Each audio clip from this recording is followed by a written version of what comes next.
हाँ, देखेंगे। आज हम सभी लोग बर्तनी त्रुटि सुधार एवं बर्तनी विशेषण ये देखेंगे। देखिए, व्याकरण की दृष्टि से बर्तनी बड़ा ही महत्वपूर्ण है और इसके बिना हिंदी व्याकरण और जो भी ये सब अनिश्चित है। इस कारण से बर्तनी का होना बड़ा ही आवश्यक है और पीसीएस की परीक्षा में, अन्य परीक्षाओं में बर्तनी को पूछते हैं। आज हमने प्रयास किया है बर्तनी के बारे में आपको बताने के लिए।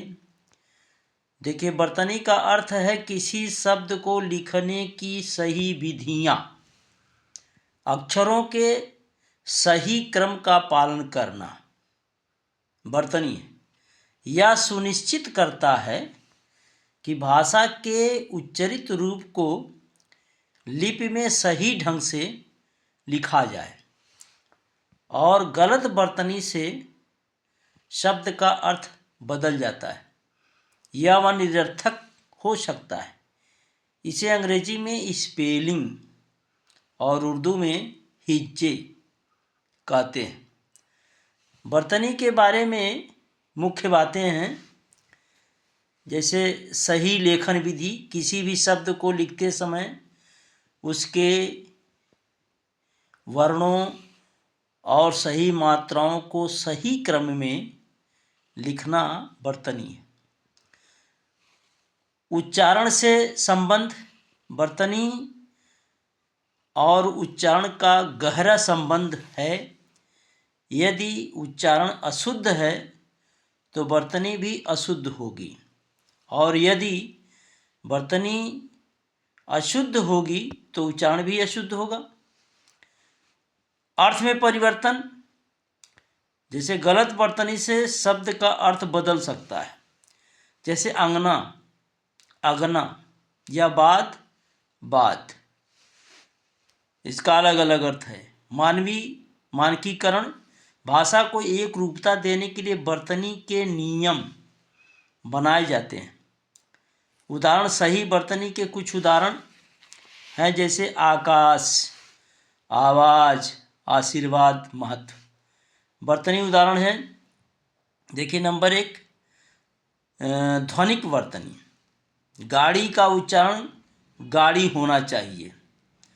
रचनात्मक बर्तनी। मैंने उसका पत्र लिखा के बजाय मैंने उसके पत्र को लिखा। ये बर्तनी के त्रुटियां। बच्चों को बोला जाता है के बजाय बच्चों को बोला जाता है। बर्तनी के भेद। देखिए, बर्तनी के कई प्रकार के भेद हैं, जिन्हें हम प्रमुख रूप से 3 भागों में विभाजित करते हैं। सामान रूपी बर्तनी। सामान रूपी बर्तनी में वे शब्द आते हैं जो सुनने में समान प्रतीत होते हैं लेकिन लिखने और अर्थ में भिन्न होते हैं।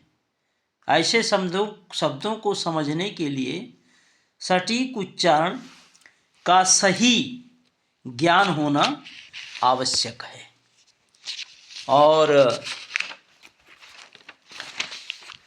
देखेंगे,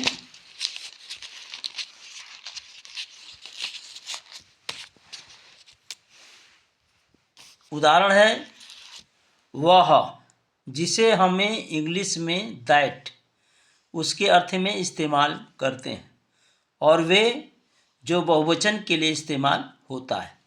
फल, खाने वाला फल, और फल किसी चीज़ की कभी। समानार्थी बर्तनी।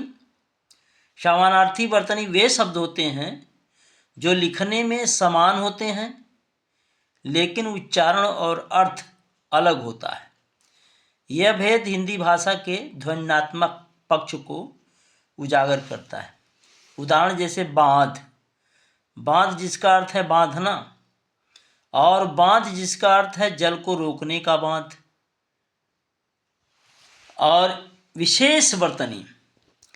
विशेष बर्तनी में वे शब्द शामिल होते हैं जो एक ही अर्थ या ध्वनि को व्यक्त करते हैं, लेकिन उनकी लिखावट अलग होती है। इस प्रकार के शब्दों को सही प्रयोग भाषा की सुंदरता को और बढ़ाता है।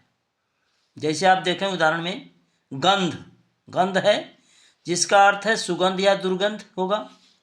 और गांधी, महात्मा गांधी का नाम। सुर जैसे है संगीत का स्वर, और सूर माने वीर व्यक्ति होता है। इस तरह से ये वर्तनी के बारे में हमने आपको कुछ बताया। इसके बाद इसके भेद, वर्तनी के भेद व्याकरण की दृष्टि से आपको बताएंगे। आप हमारे चैनल को सब्सक्राइब कीजिए, लाइक कीजिए, और आप जितना भी करेंगे उतना नोटिफिकेशन आपको आगे मिलेगा। धन्यवाद।